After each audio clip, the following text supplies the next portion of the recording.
ಆಕಾಶವಾಣಿ ಪ್ರದೇಶ ಸಮಾಚಾರ ಓದುತ್ತಿರುವವರು ವಿವೇಕಾದಿತ್ಯ ಕನಿಯಾಲ. ಕೇಂದ್ರ ಸರ್ಕಾರ ಕೊಡಮಾಡುವ ರಾಷ್ಟ್ರೀಯ ಪಂಚಾಯತ್ ಪುರಸ್ಕಾರಕ್ಕೆ ರಾಜ್ಯದ 6 ಗ್ರಾಮ ಪಂಚಾಯಿತಿಗಳು ಪ್ರಶಸ್ತಿ ಪಡೆದಿರುವುದು ರಾಜ್ಯದ ಪಂಚಾಯತ್ ರಾಜ್ ವ್ಯವಸ್ಥೆಯ ಉತ್ಕೃಷ್ಟತೆಗೆ ಸಾಕ್ಷಿಯಾಗಿವೆ ಎಂದು ಗ್ರಾಮೀಣಾಭಿವೃದ್ಧಿ ಮತ್ತು ಪಂಚಾಯತ್ ರಾಜ್ ಖಾತೆ ಸಚಿವ ಪ್ರಿಯಾಂಕ್ ಖರ್ಗೆ ತಿಳಿಸಿದ್ದಾರೆ.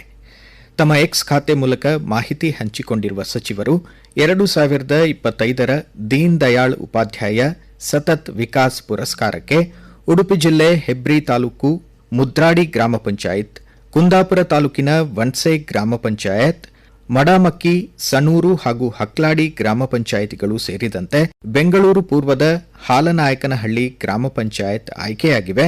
ಆರೋಗ್ಯಕರ ಪಂಚಾಯತ್ ವಿಭಾಗ, ಬಡತನ ಮುಕ್ತ ಮತ್ತು ಸುಧಾರಿತ ಸೇರಿದಂತೆ ಹಲವು ವಿಭಾಗಗಳಲ್ಲಿ ರಾಜ್ಯದ ಗ್ರಾಮ ಪಂಚಾಯಿತಿಗಳು ರಾಷ್ಟ್ರಮಟ್ಟದಲ್ಲಿ ಗಮನ ಸೆಳೆದಿವೆ ಎಂದು ಸಚಿವರು ತಿಳಿಸಿದ್ದಾರೆ. ಪ್ರಧಾನಮಂತ್ರಿ ನರೇಂದ್ರ ಮೋದಿ ಅವರು ರಾಜ್ಯ ಪ್ರವಾಸ ಕೈಗೊಂಡಿದ್ದು ಮಂಡ್ಯ ಜಿಲ್ಲೆ ನಾಗಮಂಗಲ ತಾಲೂಕಿನ ಐತಿಹಾಸಿಕ ಆದಿಚುಂಚನಗಿರಿ ಕ್ಷೇತ್ರಕ್ಕೆ ತಲುಪಿದ್ದಾರೆ.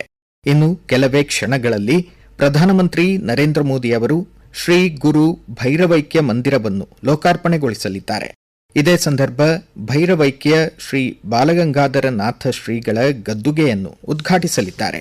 ರಾಜ್ಯಪಾಲರಾದ ಥಾವರ್ಚಂದ್ ಗೆಹ್ಲೋಟ್, ಕೇಂದ್ರ ಉಕ್ಕು ಮತ್ತು ಬೃಹತ್ ಕೈಗಾರಿಕೆಗಳ ಖಾತೆ ಸಚಿವ ಎಚ್.ಡಿ. ಕುಮಾರಸ್ವಾಮಿ, ಜಿಲ್ಲಾ ಉಸ್ತುವಾರಿ ಸಚಿವ ಚಲುವರಾಯಸ್ವಾಮಿ, ವಿಧಾನಸಭೆ ವಿರೋಧ ಪಕ್ಷದ ನಾಯಕ ಆರ್. ಅಶೋಕ್ ಸೇರಿದಂತೆ ಗಣ್ಯರು ಕಾರ್ಯಕ್ರಮದಲ್ಲಿ ಭಾಗವಹಿಸಲಿದ್ದಾರೆ.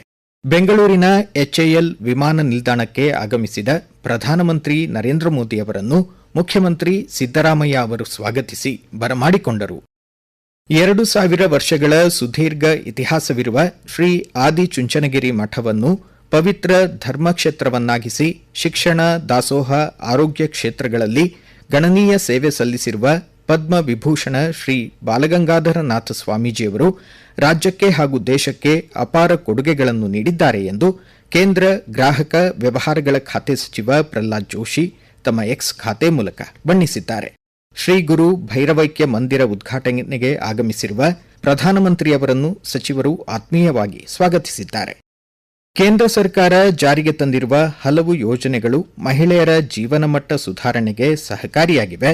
ನಾರಿ ಶಕ್ತಿ ವಂದನ ಅಧಿನಿಯಮದ ಮೂಲಕ ಮಹಿಳೆಯರಿಗೆ 33% ಮೀಸಲಾತಿ ಕಲ್ಪಿಸುವುದರಿಂದ ರಾಜಕೀಯ ಕ್ಷೇತ್ರದಲ್ಲಿ ಮಹಿಳಾ ಪ್ರಾತಿನಿಧ್ಯ ಹೆಚ್ಚಿಸಿ ಅವರ ಪಾಲ್ಗೊಳ್ಳುವಿಕೆಯನ್ನು ಖಾತ್ರಿಪಡಿಸುವ ಮಹತ್ವದ ಹೆಜ್ಜೆಯಾಗಿದೆ ಎಂದು ಬಾಗಲಕೋಟೆ ನಗರಸಭೆ ಮಾಜಿ ಉಪಾಧ್ಯಕ್ಷರಾದ ಶೋಭಾ ರಾವ್ ಪ್ರದೇಶ ಸಮಾಚಾರಕ್ಕಾಗಿ ತಮ್ಮ ಅನಿಸಿಕೆ ಹಂಚಿಕೊಂಡಿದ್ದಾರೆ. ಪ್ರಧಾನಮಂತ್ರಿಯವರ ಉಜ್ವಲ ಯೋಜನೆಯಿಂದ ಎಷ್ಟೋ ಹೆಣ್ಮಕ್ಳು ಮನೆಯಲ್ಲಿ ಗ್ಯಾಸ್ ಉಪಯೋಗ ಮಾಡಕತ್ತಾರ. ಒಂದೇ ಒಂದು ಉಜ್ವಲ ಯೋಜನೆಯಿಂದ ಎಷ್ಟು ಅನುಕೂಲ ಆಗಿದೆ ಬಡ ಜನರಿಗೆ. ಅದೇ ರೀತಿ ಬೇಟಿ ಬಚಾವೋ ಬೇಟಿ ಪಡಾವೋ ಯೋಜನೆಯಿಂದ ಎಷ್ಟೊಂದು ಹೆಣ್ಮಕ್ಳಿಗೆ ಓದಲಿಕ್ಕೆ ಅನುಕೂಲ ಆಗಿದೆ. ಆಮೇಲೆ ಸುಕನ್ಯಾ ಸಮೃದ್ಧಿ ಯೋಜನೆ, ಅದರಿಂದ ಮಕ್ಕಳಿಗೆ ಮುಂದೆ ಮದ್ವೆ ಟೈಮ್ ಅಲ್ಲಿ, ಎಜುಕೇಶನ್ ಟೈಮ್ ಅಲ್ಲಿ ಆ ಹಣ ಉಪಯೋಗ ಆಗಿರುತ್ತೆ. ಪ್ರಧಾನಮಂತ್ರಿಯವರು ಮಹಿಳೆಯರ ಸಲುವಾಗ್ಲೇ ಎಲ್ಲಾ ಯೋಜನೆಗಳನ್ನ ಮಾಡಿದ್ದಾರೆ. ನಾರಿ ಶಕ್ತಿಯ ಬಗ್ಗೆ ಅವರಿಗೆ ತುಂಬಾ ಅಪಾರ ಗೌರವ ಇದೆ, ನಂಬಿಕೆ ಇದೆ. ಅದರಿಂದ ಎಲ್ಲಾ ಹೆಣ್ಮಕ್ಳಿಗೆ ತುಂಬಾ ಖುಷಿಯಾಗಿದೆ.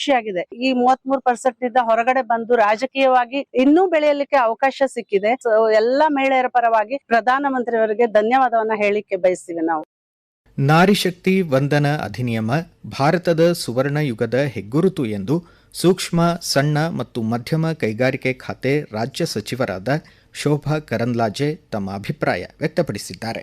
ಕಾನೂನಿನ ಮೂಲಕ ದೇಶದ ಉನ್ನತ ಶಾಸನ ಸಂಸ್ಥೆಗಳಲ್ಲಿ ಮಹಿಳಾ ಪ್ರಾತಿನಿಧ್ಯ ಹೆಚ್ಚಲಿದ್ದು ಸುದೃಢ ರಾಷ್ಟ್ರ ನಿರ್ಮಾಣಕ್ಕೆ ಸಹಕಾರಿಯಾಗಲಿದೆ ಎಂದು ತಿಳಿಸಿದ್ದಾರೆ.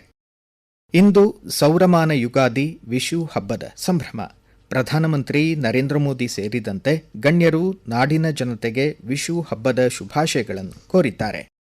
ದಕ್ಷಿಣ ಕನ್ನಡ ಜಿಲ್ಲೆ ಬಂಟ್ವಾಳ ರೈಲ್ವೆ ನಿಲ್ದಾಣಕ್ಕೆ ಆಧುನಿಕ ರೂಪ ನೀಡಲಾಗುತ್ತಿದೆ. ಭಾರತೀಯ ರೈಲ್ವೆ ಸುಸಜ್ಜಿತ ಸೌಲಭ್ಯಗಳ ಮೂಲಕ ಪ್ರಯಾಣಿಕರ ಅನುಭವವನ್ನು ಉತ್ತಮಗೊಳಿಸಲು ಹಾಗೂ ಸುಲಭ ಸಂಚಾರಕ್ಕೆ ಹೆಚ್ಚಿನ ಒತ್ತು ನೀಡುತ್ತಿದೆ. ಪೋಷಕರು ತಮ್ಮ ಮಕ್ಕಳನ್ನು ಕಲೆ, ಸಂಸ್ಕೃತಿ, ಸಾಹಿತ್ಯದ ಚಟುವಟಿಕೆಗಳಲ್ಲಿ ತೊಡಗಿಸಿಕೊಳ್ಳುವಂತೆ ಪ್ರೋತ್ಸಾಹಿಸಬೇಕು. ಆ ಮೂಲಕ ಜಾತ್ಯತೀತ ಮನೋಭಾವ ಹಾಗೂ ಮಾನವೀಯ ಮೌಲ್ಯಗಳನ್ನು ಬಿತ್ತಬೇಕು ಎಂದು ಮುಖ್ಯಮಂತ್ರಿಗಳ ಮಾಧ್ಯಮ ಸಲಹೆಗಾರ ಕೆವಿ ಪ್ರಭಾಕರ್ ಕರೆ ನೀಡಿದ್ದಾರೆ.